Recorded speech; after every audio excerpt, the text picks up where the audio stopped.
I always thought anniversaries were sacred, like tiny temples built from shared memories and promises. That's why finding the receipt for a $2,800 Cartier bracelet in my husband's jacket pocket didn't immediately strike me as odd.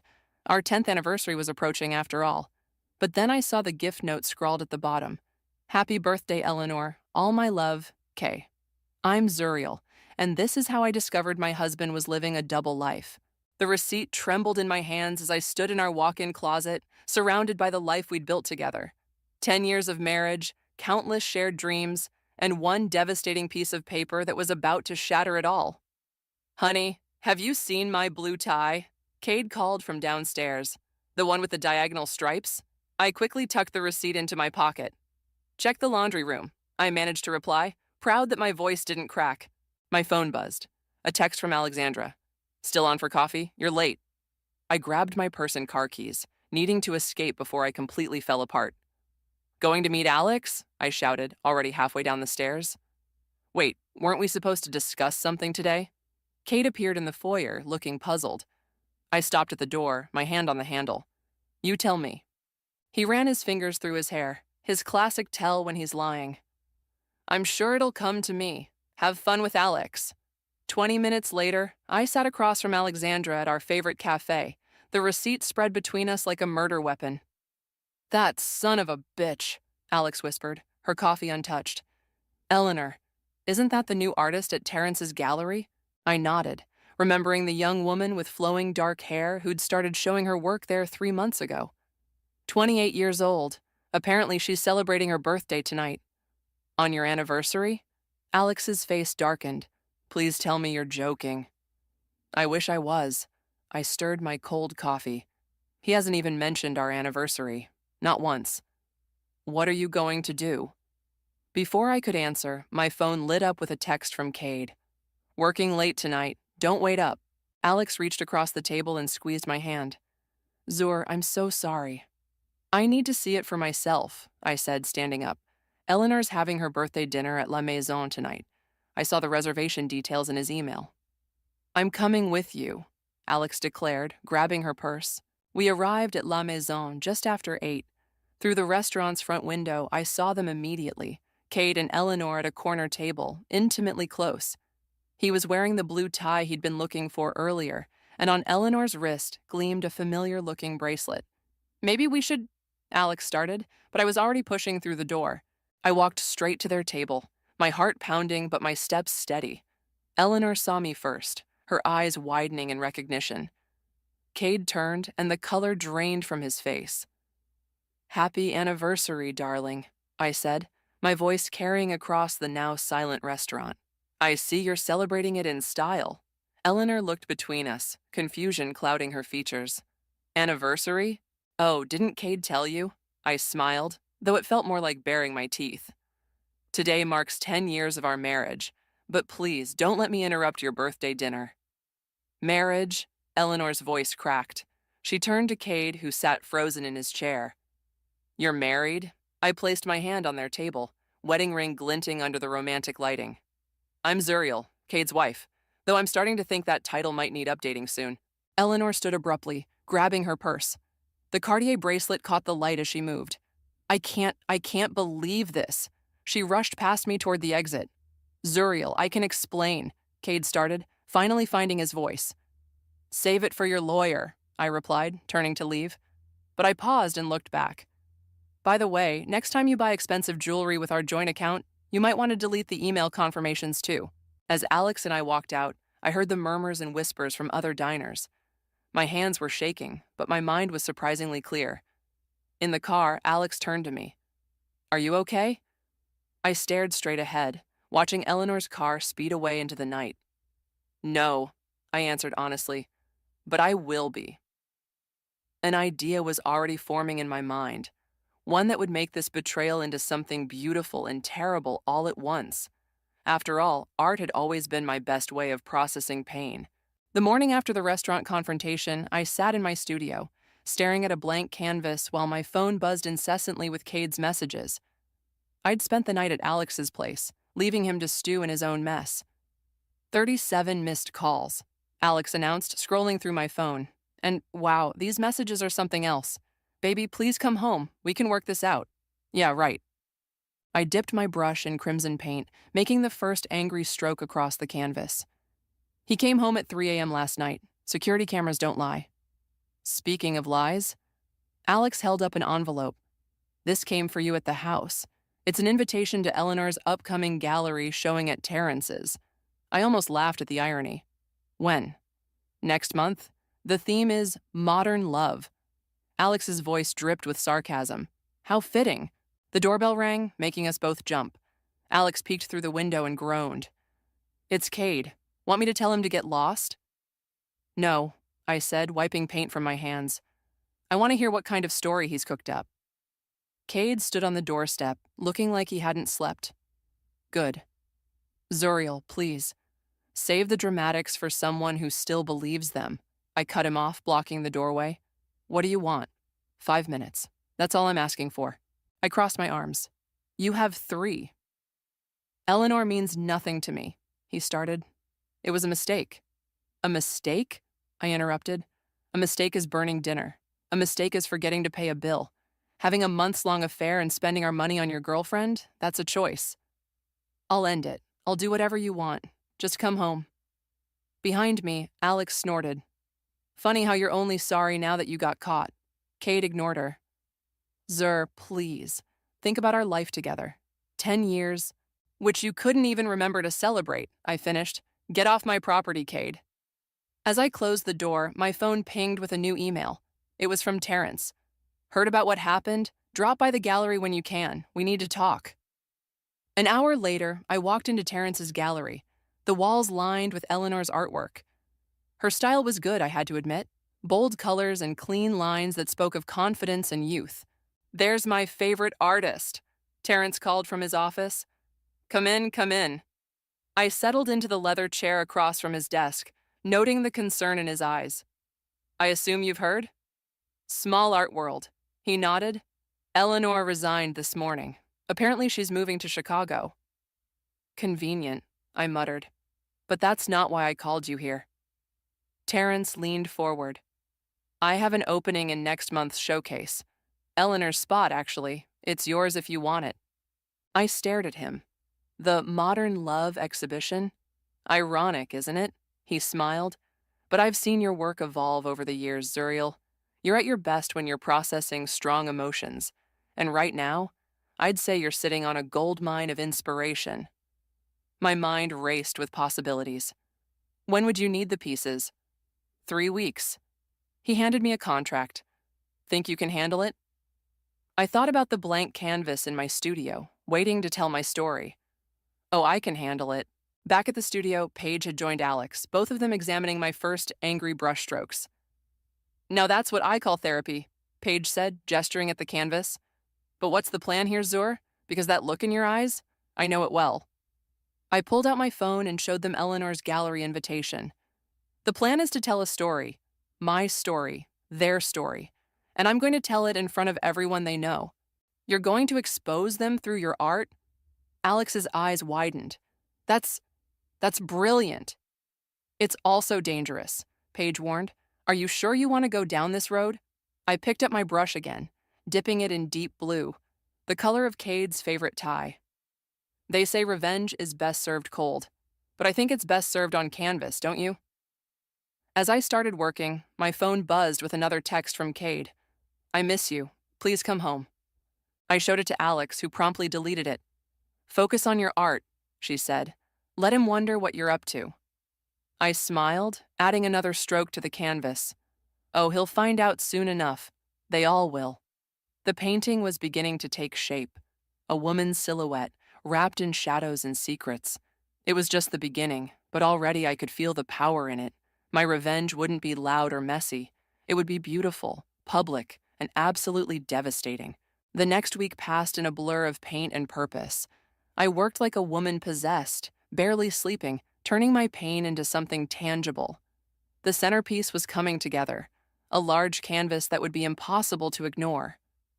You need to eat something, Alex said, placing a sandwich beside my easel. And maybe shower. You're starting to look like one of your paintings. I stepped back from the canvas, wiping sweat from my forehead. What do you think? The painting showed a woman, Eleanor, draped in jewelry and fine clothes, but each item was tagged with a price. In the background, barely visible unless you looked closely, was my own reflection in a mirror, writing checks. It's brutal, Alex whispered.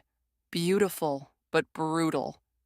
The gallery door chimed, and Terrence walked in with someone I hadn't seen in years, my old mentor, Rogelio. Rogelio? I put down my brush. What are you doing here?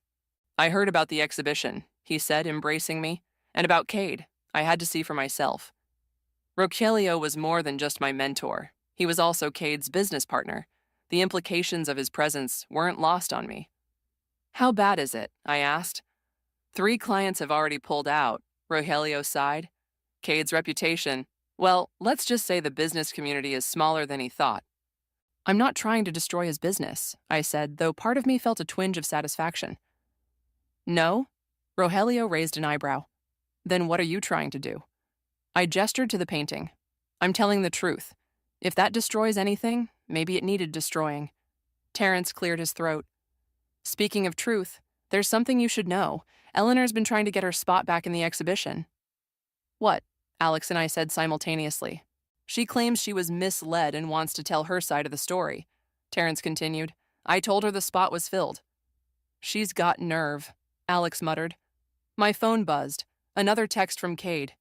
Can we talk? Please? I made a reservation at your favorite restaurant. Still trying to buy his way out of trouble. I showed the message to Alex.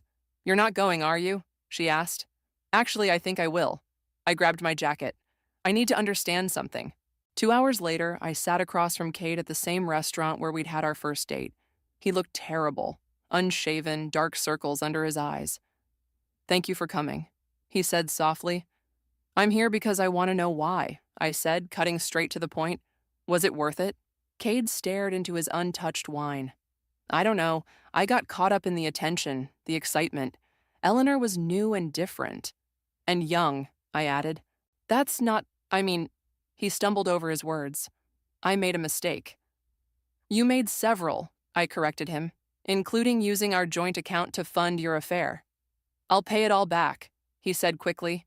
Whatever you want, just don't do this exhibition. I sat back surprised. How do you know about that? Eleanor told me. She's worried about what you might paint. He leaned forward. We can handle this privately. No need to make it public. Like you handled our anniversary privately? I stood up. You know what your problem is, Cade? You think everything can be negotiated, bought, or buried. But some things need to be seen in the light. Zoriel, please. The exhibition opens in 2 weeks, I said, gathering my things. Make sure you dress nice for it. Back at the studio, I worked through the night, adding final touches to the centerpiece. Each brush stroke felt like a step toward freedom. You okay? Paige asked, bringing me coffee at dawn. You know what's strange? I said, not looking away from the canvas. I actually feel sorry for him. He has no idea what's coming. Having second thoughts? I shook my head. No, but I'm starting to understand something my mother always said. The truth doesn't need defending. It just needs witnesses. Well, Paige smiled. In 2 weeks, it's going to have plenty of those. I stepped back to look at my work, the culmination of my anger, pain, and determination. The painting wasn't just about revenge anymore. It was about reclaiming my story, my dignity, and my future. By the way, Paige added, checking her phone, Terrence says the RSVPs are flooding in.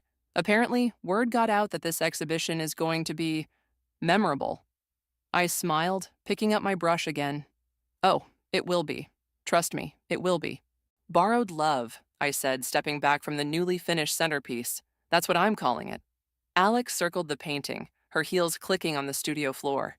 It's perfect, the way you've captured Eleanor's face. It's like she's both proud and hollow at the same time.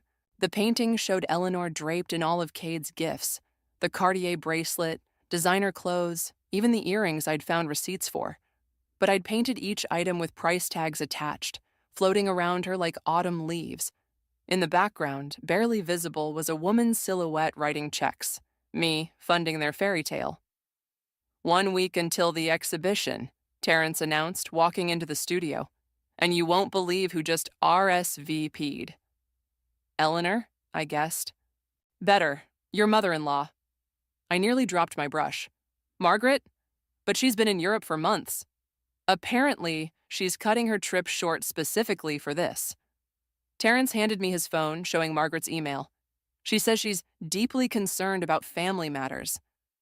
She doesn't know the half of it, Alex muttered. My phone buzzed. Cade again. He'd been trying a new approach lately, sending daily messages about our history together. Today's read, remember our first apartment? How we ate ramen for months to afford art supplies for you? He's trying to make you nostalgic, Paige said, reading over my shoulder. Classic manipulation. It would work better if he hadn't spent our anniversary buying jewelry for his girlfriend, I replied, deleting the message. The gallery door chimed again. This time it was Rogelio, looking troubled. We need to talk, he said, pulling me aside. Cade's losing it. He showed up at the office drunk yesterday, begging me to convince you to cancel the exhibition. And I told him he should be more worried about the clients we're losing. Rogelio ran a hand through his gray hair. 3 more pulled out this morning. Word travels fast in business circles.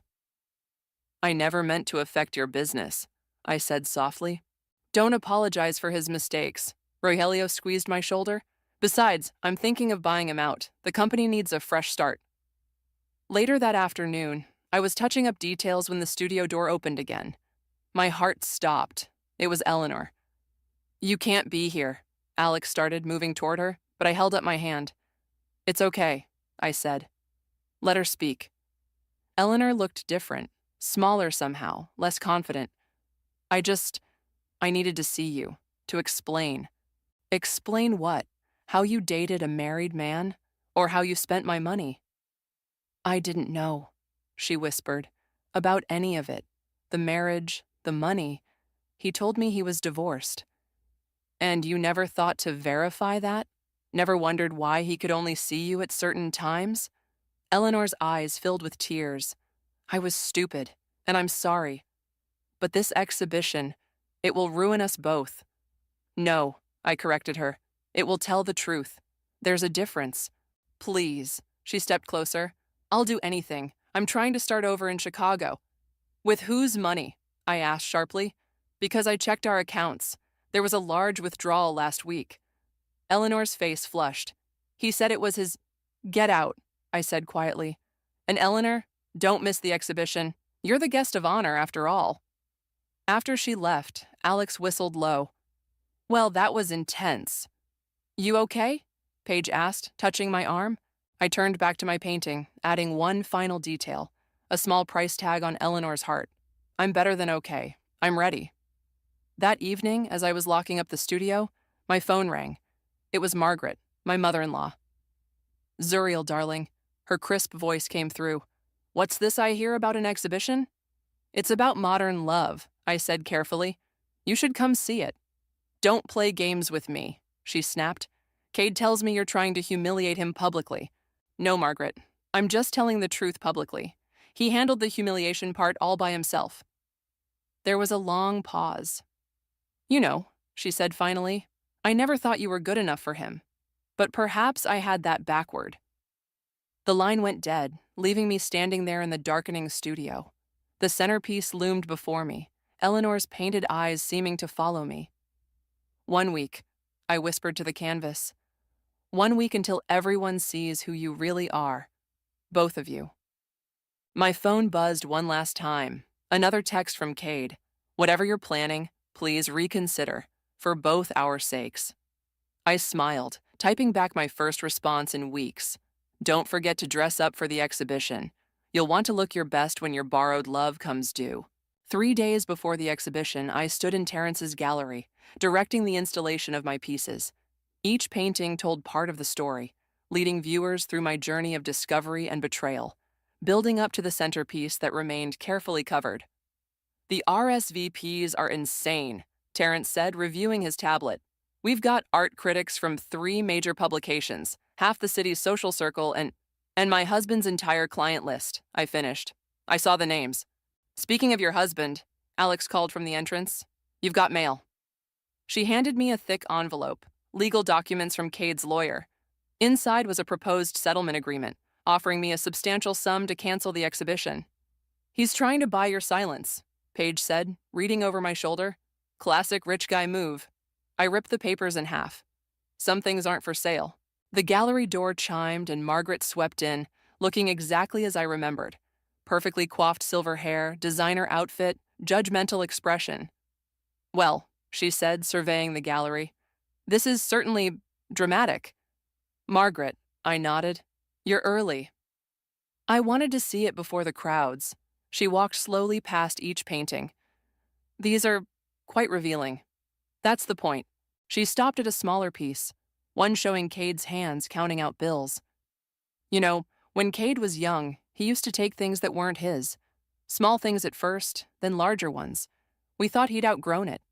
Apparently not, I said dryly. I enabled him, she continued, surprising me.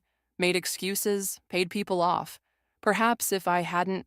She turned to face me. Do what you must, Zuriel, but know that this will change everything. It already has. After Margaret left, Alex helped me adjust the lighting on the main wall. That was unexpected. Everything about this is unexpected, I replied. I never thought I'd be... My phone rang. Rogelio. Turn on the news, he said without preamble. Channel 7. We huddled around Terrence's office TV, watching as a reporter stood outside my house. Sources say the prominent businessman's wife is planning an explosive art exhibition that will expose details of his alleged infidelity. Well, Paige said, so much for keeping it quiet until opening night. My phone exploded with notifications, messages from friends, family, even old college classmates. Then came Cade's text. Is this what you want? To destroy everything we built?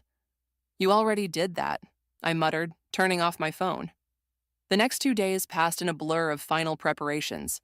The gallery buzzed with activity, caterers planning, lighting technicians adjusting, security teams reviewing protocols. We've had 3 different reporters try to sneak in today, Terrence told me. This is bigger than we anticipated. Good, I said, adjusting the cover over Borrowed Love one last time. The more witnesses, the better. The night before the exhibition, I couldn't sleep. I drove to the gallery at midnight, needing to see everything one last time. But I wasn't alone. Eleanor was standing outside, staring through the windows. It's closed, I called out, making her jump. I needed to know what to expect, she said, turning to face me. How bad is it? That depends on your definition of bad. I unlocked the door. Want to see? She hesitated, then followed me inside. I turned on the lights, revealing the collection in all its brutal honesty. Eleanor moved slowly through the space, her face growing paler with each piece. The receipts, she whispered, stopping at one painting. You found them all. Every single one, I confirmed. Amazing what people leave in their email trash folders. She stopped in front of the covered centerpiece. Is that? You'll see it tomorrow, with everyone else. He says he loves me, she said suddenly. That once this is over, we can start fresh. I laughed, but there was no humor in it. He told me the same thing last week, and his lawyer offered me money to cancel this show yesterday. Eleanor's shoulders slumped. I'm such a fool. No, I said, surprising myself with my gentleness. You're just the latest in his collection of borrowed things. The difference is, I'm done paying the bills. After she left, I sat alone in the gallery, surrounded by my truth rendered in oil and canvas. My phone lit up with one final text from Cade. I have an important meeting tomorrow. I won't be able to attend. Coward, I texted back. Don't worry, I'll make sure everyone sees exactly who you are, whether you're there or not. Tomorrow, I thought, looking at the covered centerpiece, tomorrow everything changes. Opening night arrived with an electricity in the air that made my skin tingle. By 7 o'clock, the gallery was packed wall to wall with guests, their excited whispers echoing off the high ceilings. The art critics are here, Terrence murmured, passing me a glass of champagne, and 3 local news crews outside. Any sign of Cade? Alex asked, scanning the crowd. Not yet, I replied, smoothing down my black dress. But the night's young. The guests moved through the exhibition in waves, their reactions growing more intense with each piece. I heard gasps at the painting of Cade's hands counting money, saw phones raised to photograph the receipt-strewn backgrounds, noticed people pointing at the price tags floating through each scene. Zuriel! Margaret's voice cut through the crowd. She approached with a distinguished-looking man. "This is James from the Modern Art Review. He's very interested in your perspective." "Mrs. Pierce," James nodded, "your technique is remarkable, but I'm more intrigued by your choice to make the private so public. What drove that decision?" Before I could answer, a commotion near the entrance drew everyone's attention. Eleanor had arrived, wearing a simple black dress and looking like she might bolt at any moment. "Well," Margaret said dryly, "this should be interesting." Eleanor made her way through the gallery, flinching slightly at each painting. People whispered and pointed, some recognizing her from the pieces. She stopped in front of a smaller work showing her wearing the Cartier bracelet, price tag prominently displayed. "Zuriel!" she called out, her voice shaking. "Can we talk?" I excused myself and walked over. "I'm surprised you came." "I had to," she said, "but there's something you need to know. Cade." The gallery door burst open again, and this time it was Rogelio rushing in. "He's coming," he announced breathlessly, "and he's drunk." "What?" I turned to face the entrance just as Cade stumbled in, his tie askew and face flushed. "Is this what you wanted?" he shouted, gesturing wildly at the artwork. "To humiliate me?" The gallery fell silent. Phones came out, recording the scene. "Sir," one of the security guards stepped forward. "Please lower your voice." "This is between me and my wife," Cade slurred, pushing past him. "Zuriel, you need to take these down. Now." "Or what?" I asked calmly. "You'll throw more money at the problem?" "You don't understand what you're doing," he continued, moving closer. "The business, our reputation." "Your reputation?" Eleanor stepped forward. "What about mine? What about hers?" Cade spun to face her, nearly losing his balance. You're just as guilty. Taking the gifts, the money. "Money that wasn't yours to give," I interrupted. "But we're not done yet, darling. The main event is still to come." I nodded to Terrence, who dimmed the lights except for the spotlight on the covered centerpiece. The crowd gathered around, phones raised, waiting. "Don't," Cade warned, but his voice had lost its power. "Ladies and gentlemen," I announced, gripping the cover, "I present Borrowed Love." I pulled the cloth away, revealing the massive canvas in all its glory. The crowd gasped collectively. Eleanor's painted form dominated the scene, draped in every gift Cade had given her, each item meticulously price-tagged. But now, in the proper lighting, the background became clear. A series of bank statements, credit card bills, and receipts forming a web that connected everything back to my signature. "My God," Margaret whispered. Eleanor stepped closer to the painting, her hand covering her mouth. "The bracelet, it was your money." "Everything was," I said quietly. "Every gift, every dinner, every hotel room, all funded by my art sales, which Cade managed for me." "You're going to regret this," Cade growled, but Rogelio grabbed his arm. "The only thing she'll regret is not doing it sooner," Rogelio said firmly. "Now, let's get you out of here before you make things worse." As security escorted Cade out, cameras flashing, I felt a hand on my shoulder. It was Margaret. "Well," she said, looking at the painting, "I suppose I owe you an apology. Several, actually." The critics were scribbling frantically in their notebooks. Guests were sharing videos of Cade's outburst. And in the middle of it all, Eleanor stood staring at her painted self. "What happens now?" she asked without turning around. I watched as Cade was helped into a taxi outside, his dignified facade finally shattered. Now we stop borrowing love and start owning our truth. The exhibition buzzed with excitement, but for me, the real show was over. I'd told my story, exposed the lies, and reclaimed my narrative. The rest was just aftermath. The morning after the exhibition, my phone wouldn't stop ringing. 3 major newspapers wanted interviews, galleries across the country were requesting the collection for touring, and social media was ablaze with videos of Cade's drunken appearance. "You've gone viral," Alex announced, scrolling through her phone. The hashtag borrowed love is trending. I was sitting in Terrence's office, watching as he fielded call after call. "The Modern Art Review wants to do a cover story," he said, covering his phone's mouthpiece. "And every piece is sold, even the sketches." "Who bought the centerpiece?" I asked. Terrence grinned. "Margaret. She said something about keeping it in the family as a reminder." The door burst open and Rogelio rushed in, looking disheveled. "We have a situation. Cade's trying to liquidate the company assets." Can he do that? Alex asked. Not without my signature. Rogelio pulled out his phone, showing us an email. But he's already transferred money from our business accounts to his personal one. That's illegal, I said. Extremely. The board's calling an emergency meeting in an hour. Rogelio straightened his tie. Want to come? As his wife, you're technically a stakeholder. The corporate office was chaos when we arrived. Board members huddled in groups, whispering frantically. Cade sat alone at the end of the conference table, looking like he'd aged 10 years overnight. The motion is simple, Rogelio addressed the board.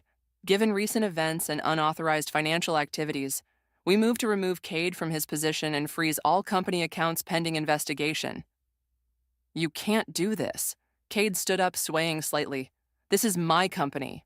Actually, a board member spoke up, you only own 30%, and after reviewing these transfer records, this is your fault, Cade pointed at me. You and your damn paintings. No, I said calmly. This is what accountability looks like. The vote was unanimous. As security escorted Cade out, his keycard and company phone confiscated, my own phone buzzed with a text from Eleanor. Can we meet, please? An hour later, I found her at a small cafe downtown. She looked different, more grounded somehow. I'm leaving for Chicago tonight, she said without preamble. But first, I wanted you to have this. She slid the Cartier bracelet across the table. Keep it, I said. Consider it payment for the truth.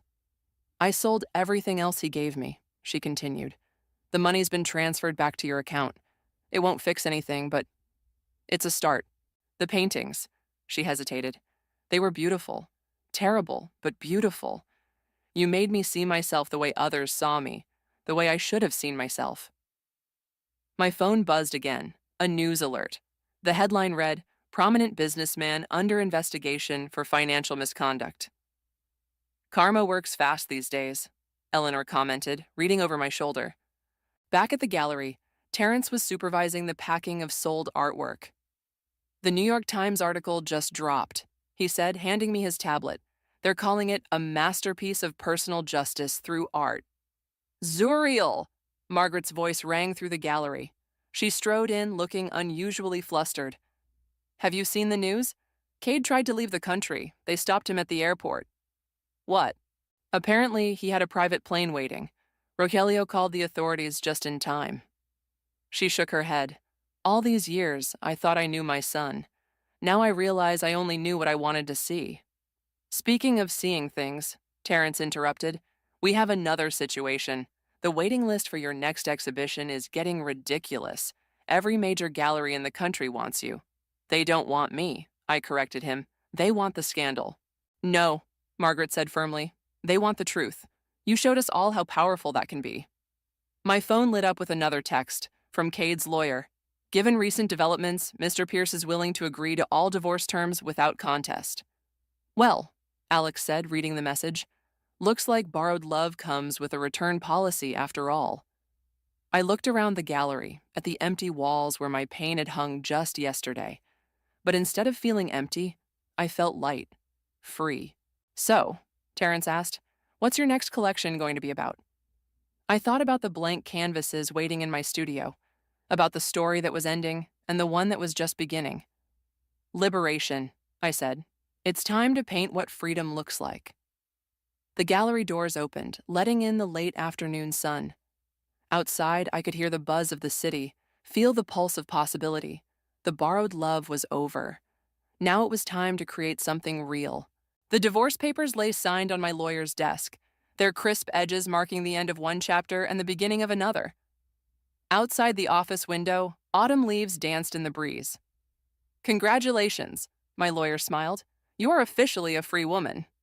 How fitting, Alex said, squeezing my hand. Just in time for your new exhibition.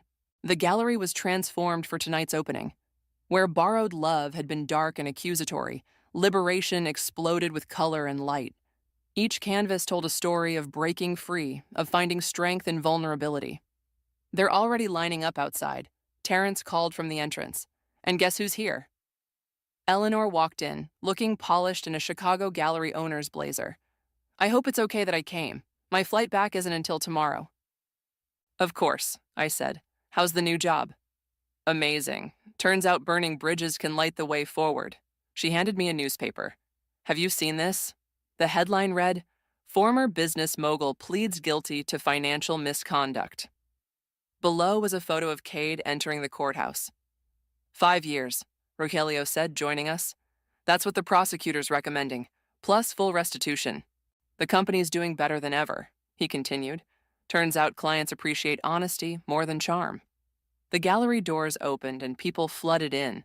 Art critics, collectors, and curious observers moved through the space, their reactions different from last time. Less scandal-driven shock, more genuine appreciation. This one, a critic pointed to the centerpiece. Tell me about it. The painting showed a woman, clearly me, surrounded by broken chains transformed into butterflies. Each link bore a date. My wedding day, the day I found the receipt, the night of borrowed love's reveal. It's called Unbound, I explained. Sometimes we need to break apart to become whole. Profound, Margaret's voice came from behind me. She looked softer somehow, more human. And true.